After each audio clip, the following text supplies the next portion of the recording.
Well, hello, everybody. Thank you for joining us for this online message for Deep Rivers Church. When it comes to announcements, I don't really have a lot to share. The next trip to the Farm Belt is not this week, but next week. We had the breakfast this morning. We had the baseball game on Friday, so there's not a lot to talk about except membership. Our first membership class is going to be installed at the end of September, so we're encouraging the folks who are here on a Saturday night or Sunday. We have this little half sheet on the bottom. It explains the benefits of the necessity, really, of membership at a local church. And then it gives you the opportunity to tear off the bottom and turn it in. We just started scheduling short conversations with people. We're having some tonight when service is over. And so if that's something you're curious about, connect with us. Or next time you're here, fill out a little slip and let us know. All right. Proverbs. We're spending the entire summer on the book of Proverbs. Proverbs is a book of wisdom sayings. You cannot have a book of wisdom sayings without eventually acknowledging money and finances. And so, as the summer winds down and our series winds down, we have to hit on the topic of money. What does Proverbs have to say about money? All right, now, money. Is money a positive thing, negative thing, or a neutral thing? All right, in and of itself, is money a positive, negative, or neutral thing? Now, a lot of people would say money is a negative thing. Money is the root of all evil. All right, that's a phrase that everybody has heard before. So, and we get that. Even the world can recognize there's a downside to money. So money can be the root of all evil. Jesus talked about how it's harder for a rich person to get into heaven, for a camel to get through the eye of a needle. Even the world, folks outside the church recognize that teaching of Jesus, quite a few of them. We all know of stories of ruin. People that, well, not personally, but you've heard the stories. People win the lottery or something happens and they get a ton of money and their lives just end up being ruined because of it. And it's an interesting thought. In the argument, maybe that money is a negative thing, that money in some respects is a result of the fall. There won't be money in heaven. And I don't think they had money. They had no need for money before the fall. Money is required because there's a innate lack of trust amongst us. We just don't trust each other to trade or whatever. So that's an interesting thing if you want to ponder that. Is money the result of the fall? So negative arguments, a lot of arguments for how negative money can be. Positive. Now, as much as you might acknowledge that there's a downside to money, if you're walking down the street and you see some money on the ground, and you notice it's a $20 bill, you're going to grab it. So while you might say, yeah, there's a downside to money, you're always going to pick up the $20. And if you realize it's not a 20, but it's a 50 or 100, you're going to be even happier than if it was just a single or a 5. So we're all drawn to it. Now, if you were to sit down with your tax guy in the spring and the tax person said, hey, good news, you're getting a refund, again, you're going to be happy. You get a letter in the mail from some attorney someplace, your first inclination might be to worry, why is an attorney writing me a letter? But you open it up and find out you had a long-lost uncle you didn't even know about. He died and left you $1 million. You're going to cash the check, all right? So you can make the argument that money is a negative thing, but we're all happy when we have it. So, and then there's the neutral thing. Is money not a positive, not a negative, but it's a neutral thing? It all depends on what you do with it. And I think you can make a pretty strong argument that money in itself has no value, positive or negative. Now, it can do things for you, obviously, but it can also hurt you in a lot of ways. So I think you can make the argument that money is just a neutral thing. It's your perspective. It's what you do with it. How do you see it? Is it my money, or is it something that God has lent you for a while or given you access to? So here's the point. I think you make the point that money is a neutral thing. It's depending on your perspective and what you do with it. And I think Jesus recognized that too. Jesus recognized money's not the issue, it's the heart. Money, wealth is not the issue, it's the heart. Jesus spoke more about money than faith and prayer combined. So that's really hard for us to imagine. But 11 of his 40 parables hit on money and talked about money. And again, it wasn't just money or the use of money. He used money to teach spiritual truths. He was concerned about the heart, and money just became the avenue or the thing that revealed our heart. So, Proverbs. What does Proverbs have to say about money? And the first thing it says, the first thing we want to say this weekend is we need to worry about our reputations first. A bigger priority than money needs to be our reputation. 22:1. A good name is to be chosen rather than great riches, and favor is better than silver and gold. Now, Western culture doesn't really care about reputation or the honor of the family name as much as other cultures do. There's other cultures, more shame-based cultures, honor-based cultures, where the reputation is everything. Even in our own country, hundreds of years ago, people would challenge each other to duels, and oftentimes they were so offended by what somebody said, an insult. Not just you stole my money, I'm going to challenge you to a duel. They were just insulted by something somebody said about them or their wife or whatever. So we used to have more concern of our reputation and honor. Unfortunately, our culture today doesn't really care. The great thing about America is that nobody cares what you do, and that can be incredibly freeing. The bad thing about America is no one cares what you do, and that can be incredibly destructive. We don't really care about our reputation. Very individualistic. They don't like it. That's too bad for them. We should care more about our reputations. And I'll say this, money may have a little bit of an influence on your reputation, but in a very superficial way. I think people are pretty quick to recognize it doesn't matter how much stuff you have, how wealthy, how much, your cars, a house, whatever. People see through all that stuff pretty quick. And what really matters is your character. Your reputation is based on your character, not your bank account. And if you think about that, I think you'd agree that that's true. So, first off, bigger priority than money needs to be our reputation. The second thing is generous. We need to be generous with our money. Chapter 11, 24 through 26. A person freely gives, yet gains even more. Another withholds unduly, but comes to poverty. A generous person will prosper. Whoever refreshes others will be refreshed. People curse the one who hoards grain, but they pray blessings on the one who is willing to sell. And then 22:9, the generous will themselves be blessed, for they share their food with the poor.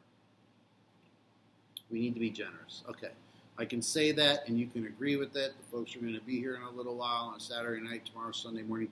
They're going to agree with that. So Monday morning, why is being generous hard? What gets in the way of generosity? I got two things I'd throw into the mix. The first one is judgment. I think it's hard for us to be generous because we judge people. There's a part of us, we might not ever articulate it out loud, but we think, you don't deserve it. You've made decisions to put yourself in that place. Why should I be generous? You don't deserve it. And while people make awful decisions, it does contribute to where they're at. When we start judging other people and it gets in the way of our generosity, I think there's a good chance we're blind to our own weaknesses. We're blind to our own junk. And maybe we're blind to the way that God has blessed us. So if we're judging people, there's certainly a possibility that there's some blindness in our life. The second thing that I think makes generosity more of a challenge or hinders it is insecurity.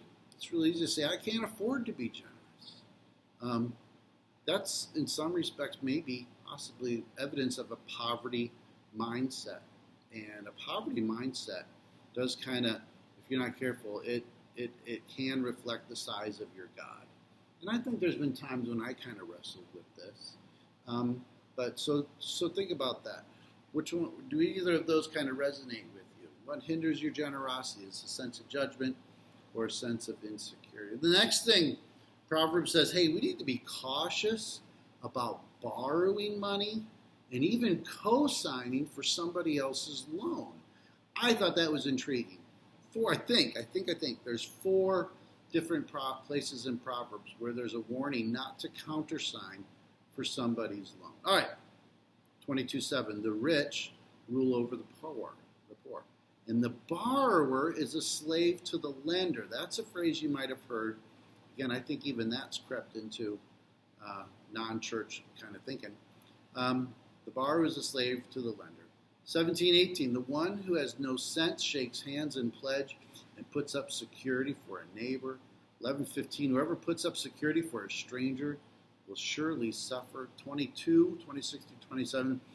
Do not be the one who shakes hands in pledge or puts up security for debts. If you lack the means to pay, your very bed will be snatched from under you. Now, here's a warning not to borrow money. It's important that we mention that this is a principle, I think, that is something that we need to consider, okay? It's a principle, not a command. If you want to live in a house, chances are you're going to have to borrow some money. If you're going to drive a car, there might be a chance you have to borrow some money.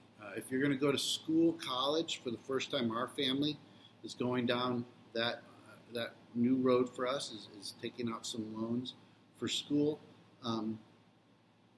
So I think we need to phrase the question is, what is at the heart, not of debt, what is at the heart of some debt? Some debt, I think, might be unavoidable. Other debt, maybe we need to be a little bit more cautious about. What is the heart of some of our debt? Now, our culture, our society is laden down with debt. It's crazy to hear how much credit card debt people have. And again, there's going to be seasons, you're going to have an illness, a job loss, some unforeseen incident. And there might be times when you have to take on some debt. But what's at the heart? What's at the heart of debt? I just came up with 3 things off the top of my head. Impatience. Sometimes we buy things we really don't have the money for just because we're not very patient. Gratification delay is not a big thing for us. It's hard. Peer pressure. If everybody else has the new car, everyone else has the new phone, there's a chance that we kind of feel like, we think peer pressure is just for teenagers. No, all of us could be susceptible to peer pressure. And materialism. Just we want more stuff. We want bigger stuff, newer stuff, better stuff. So sometimes we take on debt for those reasons: impatience, peer pressure, or materialism. What's at the heart of co-signing a loan? This one is pretty foreign to me. No one is ever going to ask me to co-sign a loan, pretty sure. And again, it's just conjecture on my part, and it might be such a minor thing. I don't know how much this resonates with people. There's probably good reasons to do that, but maybe there's also some poor reasons. Poor reasons might be if you're co-signing for your kids, maybe you're overprotecting them. Maybe you're trying to make their situation easier, and maybe you're not doing them a favor in the long run. And if you're ever signing co-signing on a loan to win favor with somebody, I don't know. That seems like a bad idea as well. So we need to be cautious about borrowing money and recognize why are we taking on some debt. Integrity. Proverbs is a book that just really makes a big deal about having integrity. We need to be honest in our financial dealings. The world, 17:23, the wicked accepts bribes in secret to pervert the course of justice. 13:11, dishonest money dwindles away. And then there's an interesting one, 25:14. Like clouds and wind without rain is one who boasts of gifts never given. We're going to unpack that one in just a second. Here's the bottom line, though. Character has more value than money. Character, your character, to be someone who honestly reflects God to the world around you, accurately reflects God to the world around you, has more value than money. And we need to remember that. And the verse that talks about clouds and wind and no rain, like clouds and wind without rain is one who boasts of gifts never given. And I was kind of doing a little bit of looking up on this verse, and it mentions the Ananias and Sapphira story. Later on, In the book of Acts, Ananias and Sapphira pretended to give all the money from the sale of the land to the church. They weren't being honest. They didn't have to give all the money. They didn't have to give any of the money, but they pretended. So they were presenting clouds and wind, but holding back some of the rain. Nicole and I, for a while, served at a church in Illinois. Had a rich spiritual history. But they also had a kind of peculiar thing they did. I think they did it twice a year. They had something called the Sacrificial Offering. And the Sacrificial Offering was a time they brought these big wooden barrels to the front of the sanctuary. And on that Sunday morning, everybody got up from their seat, row by row, aisle by aisle, walked to the front, and put an offering in the barrel. A sacrificial offering, an offering above and beyond your normal offering. And everybody was watching. And if you walked by the barrel without putting something in it, you couldn't help but notice maybe people are wondering, why doesn't he put something in the barrel? And I don't remember, but it seems like it would be, seems like something that would have happened. How many of those envelopes that were put in the offering probably were empty, as people just were going through the motions? To be honest, I can hardly blame them on that one. But anyways, I just remembered that story. The bottom line is that we need to be honest in our dealings with each other and with the world, but honest in our dealings before God too, and not pretend to be something that we're not. We're giving what we're not. Helping the poor. Proverbs already talked about the importance of being generous, and now there's a second one. Helping the poor. Whoever is kind to the poor lends to the Lord. He will reward them for what they have done. That's 19:17, 21:23. Whoever shuts their ears to the cry of the poor will also cry out and not be answered. It goes back to the generosity question. What gets in the way of you helping the poor? What gets in the way? What hinders your generosity? What gets in the way of you helping the poor? And again, there might be the answer: you don't deserve it. Again, people have made awful decisions, and it oftentimes has led to them where they're at.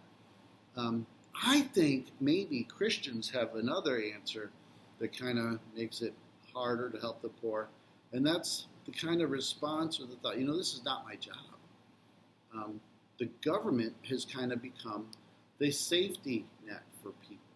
And you pay taxes, you pay a lot in taxes, and there's a part of us that think that's what my taxes go for. I have no need to help the poor. I'm helping the poor by paying taxes. Well, there's some real pros and cons to the government becoming the security or safety net for people. I remember hearing once, a long time ago, when you help out somebody, they become depersonalized when you do it without personal connection. So our government's welfare, helping out people, it really becomes a negative thing because it depersonalizes the person.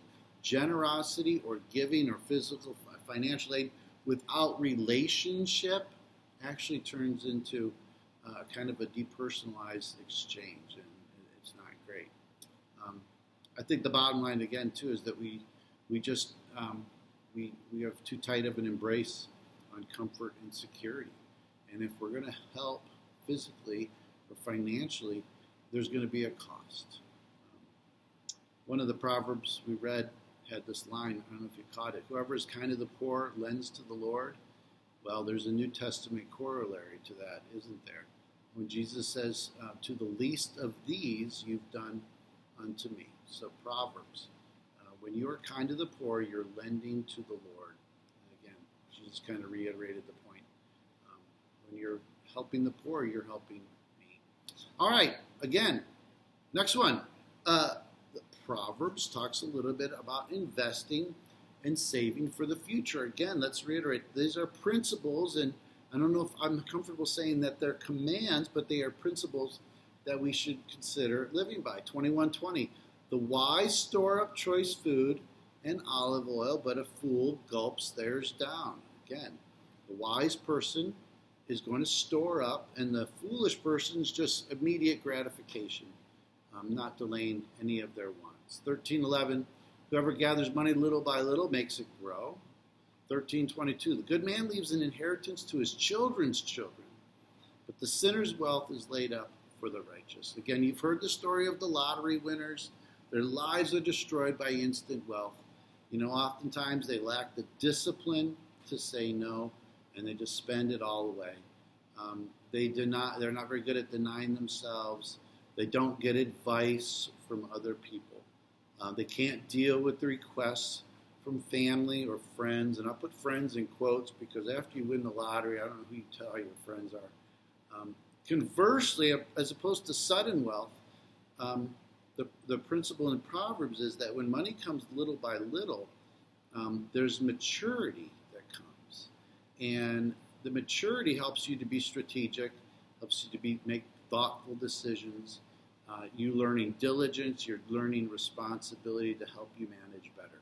So as much as we would all love to have a bigger paycheck right off the bat, and as the inheritance, there's something to be said for when it comes in little by little because it builds character and responsibility into our own lives. And I think that's I think there's something to be said for that. And the last one this weekend, the proverb says we need to be responsible with our resources. 27:23, know the condition of your flocks and give attention to your herds. Back, obviously, in the biblical times, your herds, the size of your flock, oftentimes was the sign of your wealth. And if you were a good owner, you were responsible. You hired good shepherds. You wanted the sheep to be accounted for and protected. We need to give wise and careful thought and care to our resources. Much can be lost from a lack of diligence. So we need to be careful as well in how we're responsible for our resources. Jesus said kind of this, we can err in both sides. We can err in two ways on this.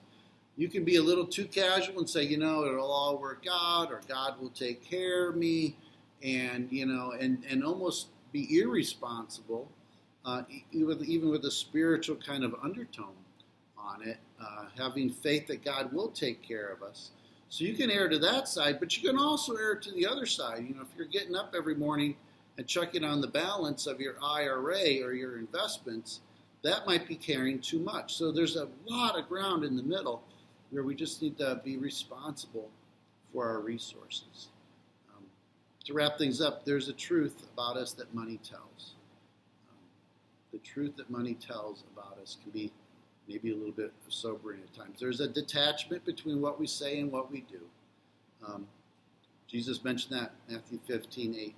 These people honor me with their lips, but their hearts are far from me. And then also in Matthew 6, don't store treasures here on earth where moths eat them and rust destroys them, and where thieves break in and steal. Wherever your treasure is, there the desires of your heart will also be. So our money says something about us. Money tells the truth of who we are. The last 3 points I think are worth pondering. We're going to spend some time pondering them here this weekend. And the first one, that you are an investor. You might not think of yourself as an investor. You might think, no, I have another job. I am not an investor. You don't have a choice in the matter. You are an investor. And I'm not talking financially, you are making investments. Now, some of that might be money, some of it is time, some is energy, and some is relationship. So how are you doing with all of your investments? Not the financial part, but all of the things. You have no choice to be an investor. You have to pour yourself, invest into something. So how are you doing with your investments when you think of eternity in mind? The next point to ponder is the God money invites us to worship is really ourselves. Isn't that interesting? You're not worshiping money. The God that money invites you to worship is really ourselves. You think you're worshiping money, but you're not. You're worshiping yourself through the use of money. That might be a different and valuable perspective. And the last point to ponder is, again, it goes back to this word stewardship. Are you being a steward of what you have, Or are you being a steward of what God has lent to you? You don't get to have it for you forever. You don't get to take it with you. I hate to say, sad old saying. No, not sad, but true old saying. But it comes back to stewardship. Are you being a steward? Do you see it as what you have? Or do you really are holding it with an open hand, recognizing that this is what God has given you the ability to have or lent to you for a while? So, all right. Well, again, thanks for joining us for this online message. We hope we see you again sometime soon. Take care. God bless.